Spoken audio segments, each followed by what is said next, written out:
A nasty gastrointestinal bug is spreading through several states. Taco Bell says it's voluntarily removing some ingredients from select restaurants as a precautionary measure. The CDC reports more than 7,000 possible cases across 34 states. A handful of cases are in California, and that's likely an undercount. The symptoms are profuse watery diarrhea, abdominal cramping, pain, nausea. You have the potential to see a lot of dehydration. The symptoms are lingering and it's really debilitating, and you do have to be proactive. I hope you already had dinner. For those of you who did not, we apologize. Doctors can't find the source of the parasite causing the explosion of explosive diarrhea. Thousands are sick in almost 40 states. Some patients describing their pain as feeling like they're going to burst. And actually, you may already have this disease. It can linger dormant in our stomachs for a month and then, well, arrive. The incubation period is making finding the source of this, which they think is some kind of food, all the harder. Senior fellow at the Harvard Kennedy School, former White House COVID-19 response coordinator, Dr. Ashish Jha, joins us. You seem with pursed lips. Is that because of my description or what might be happening to everybody? First of all, Leland, thanks for having me back, even on this topic. Yes. Look, pursed lips are, obviously, a lot of people are suffering through this, and it's bad.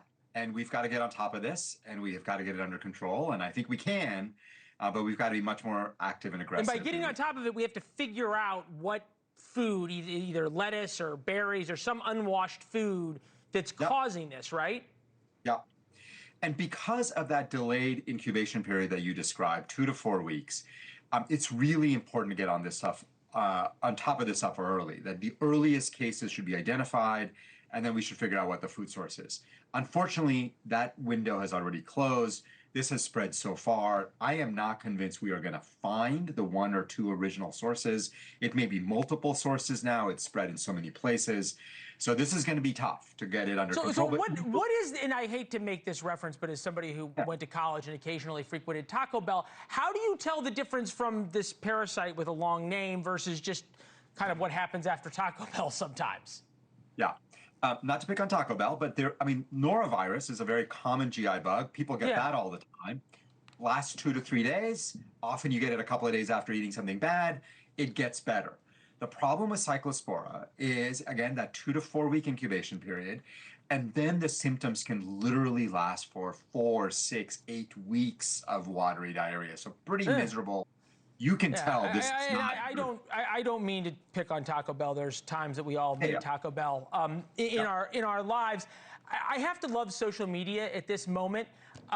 Katie Miller, right-wing conservative, whatever we want to call her, podcaster, put on Instagram 6 weeks postpartum, and she has figured out her new diet that included unwashed lettuce and berries and everything else. Which I don't know why it made me laugh, but the point of it, I guess, I think it seems like there's probably a lot of people who have this right who don't know, which also is making it even harder to find the source. Yeah, no question about it. Because of that incubation period, it is very hard. Now, some people thankfully have very mild symptoms. So maybe mild diarrhea, a couple of days, they get better. But a lot of people end up having that prolonged disease. Now, the good news here, Leland, is we can treat. So what you're saying is the people who are perhaps wishing for this is the summer hot girl diet don't really understand how bad it can be. Oh yeah. Sorry, I did not. Yeah, this is not something you want. I mean, so is there anything you can do to not get it? Is it simply just like don't eat at fast food restaurants? Is it wash all your vegetable? If we don't know how people get it, how do we tell them what to do? Yeah, here's what I would say. Here's what I'm telling my friends and family, which is avoid, I mean, I hate to say this, but like lettuce is probably the biggest culprit. So like really, really wash your lettuce very, very carefully. If you can avoid it, you should avoid it. Anytime you're eating fruits or vegetables, if you can cook it, it's going to be a lot better. But raw fruits and vegetables, which generally are pretty healthy, not great right now until we figure out what the sources are and we get this under control. Yeah, I'm just thinking to myself that I'm on a little bit of a diet, and I just started eating sandwiches only wrapped in lettuce. Oh boy! Yeah. All right, Doc. Thank you as always. Great perspective. Good to see you. Thank you for watching. Subscribe below and download our NewsNation app right now on your phone, and you will get fact-based, unbiased news for all Americans.